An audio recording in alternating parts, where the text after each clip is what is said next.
2025 is possibly the biggest season in Red Bull's history. For the first time since their second season in the sport, the team won't be able to rely on the expertise of Formula One's most decorated designer, Adrian Newey. It's a tough time for team principal Christian Horner, who's still reeling from the internal war that threatened to rip the team apart last year. Now though, Horner has opened up about that and revealed how close he was to leaving the team. But is he prepared for this first season without Newey, or a Red Bull about to suffer? Let's check it out. 2024 was a turbulent season for Red Bull. Max Verstappen may have secured his fourth straight driver's title, but it was far from the season that Red Bull wanted.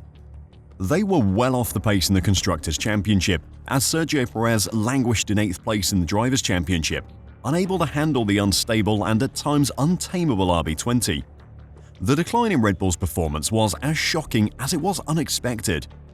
After utterly dominating the field in 2023, they seemed to get completely lost in 2024, and after 10 races were unable to compete for race wins.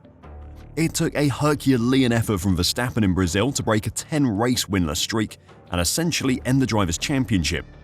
There were times during the season though where it seriously looked like that title might slip away from the Dutchman. The RB20's performance slumped to dangerous levels at times, with the toughest weekend being at Monza, as neither Verstappen or Perez troubled the top 5. But Red Bull found some composure, took stock of where they were, and made the sensible decision to admit their mistakes and take a step back on the development front. They showed up with a revised floor and engine cover for the United States Grand Prix, and the parts had an instant effect on the poise and balance of the RB20, with Verstappen immediately becoming a contender for race wins again. What changed for Red Bull was that their faith in their simulations waned. What they were seeing in the factory was not matching up with what was happening on track. The team then had to go old-fashioned and just rely on the feedback of the drivers to find their development direction. When simulations and computer-aided testing are working, they can give far more detail and direction than a driver ever could, but they don't operate in the real world. The ground effect era has shown time and again that the computer-based testing that teams do cannot always model the real world. When that happens, they have to fall back on the skills of their drivers and the feedback they provide, and that is what Red Bull did. In an interview with Planet F1, Christian Horner said, "At that point, you rely very heavily on your driver feedback because when your tools aren't correlating and making sense, the biggest sensor that you've got is the driver, and that's where Max really stepped up," Horner said. He put in a huge amount of time with the engineers to give his feedback that didn't correlate with some of the tools, but it was his feedback that we trusted, and then that started to unwrap some of the issues. Horner went on to say that a combination of Red Bull's aging facilities and a widely speculated change to the tyres, which Pirelli didn't announce, created a perfect storm of issues which led Red Bull astray. "I think that perhaps we reached some of the limitations of our tunnel. It almost felt like something had changed with the tyres at one point, such was the difference, but we know everybody has the same tyre. Pirelli was obviously pretty insistent that that hadn't happened, so we just kept beavering away and working hard at it." That hard work did eventually pay off and Max sealed the Drivers' Championship, but Red Bull's struggles during that time did cost Sergio Perez's seat. The combination of his team's struggles and personal problems put serious pressure on Christian Horner last season. The team's dominant start to the campaign was overshadowed with question marks over Horner's position, as a probe into alleged inappropriate conduct was opened. Horner was exonerated via an internal investigation, but Max Verstappen's father Jos asserted that he should step down as his presence could tear apart the team. Verstappen Sr. indicated that his viewpoint had been vindicated when design guru Adrian Newey and sporting director Jonathan Wheatley informed Red Bull of their desire to leave to take up new roles with Aston Martin and Sauber respectively.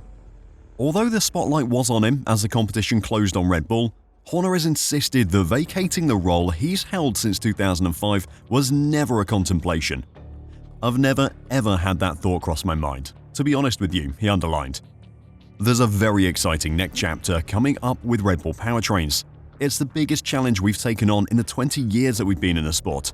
I think the next chapter is potentially one of the most exciting chapters. Red Bull powertrains is the penultimate step to the team that Horner has always wanted.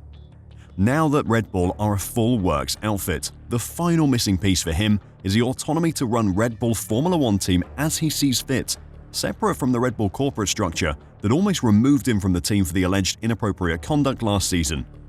He wants a team that Toto Wolff has. At Mercedes, Wolff has his own engine, he has a big stake in the team, and he's left to run it as he pleases. That is what Horner wants. Whether he ever gets it is anyone's guess. Red Bull in the post-Mateschitz era seemed keen to keep the F1 team close to the corporate structure, and Horner has lost freedoms in the last year, not gained them. Before I carry on with the video, if you enjoy the daily Formula 1 news we bring and want to keep up with everything that is happening in the lead up to the 2025 season, then please press the like button and subscribe to F1 Reverse. We're well on the way to 100,000 subscribers after 3 years of reporting on everything that's happening in Formula 1, so thank you so much to everyone who has helped us along the way. So while Red Bull may have managed to resolve their problems last season through good old-fashioned driver feedback, 2025 is going to provide new problems and probably the biggest challenge in the team's existence.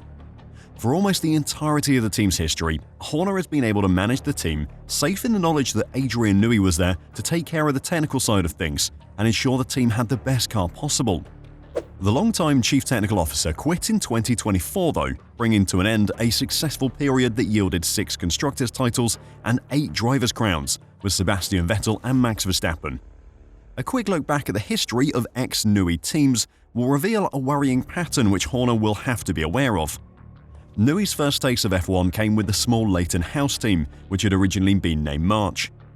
Newey would bring relative success to the tiny team, almost bringing them a win at the 1990 French Grand Prix. At the end of the season, he would move to Williams and Leighton House would go bust after the 1991 Australian Grand Prix. Probably not a problem that Red Bull need to worry about, but Leighton House were significantly less competitive in 1991 than they were in 1990, though they were never very good to start with.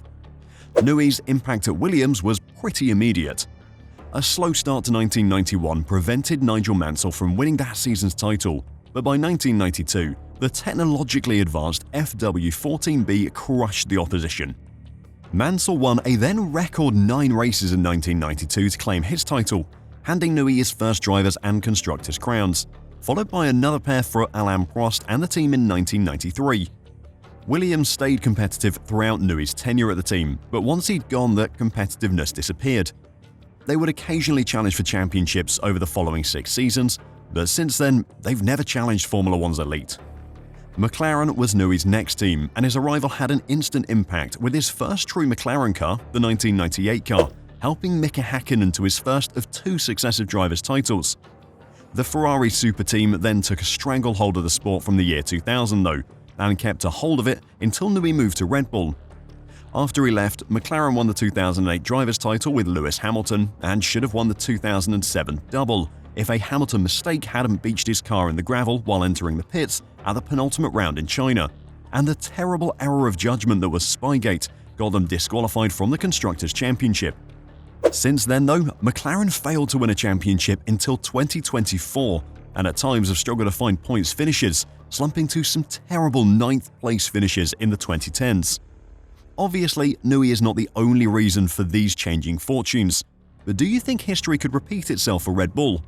Or can the new technical team, headed by Pierre Wash, find more success in 2025? Let me know your thoughts in the comments down below, and until next time, drive safe and bye for now.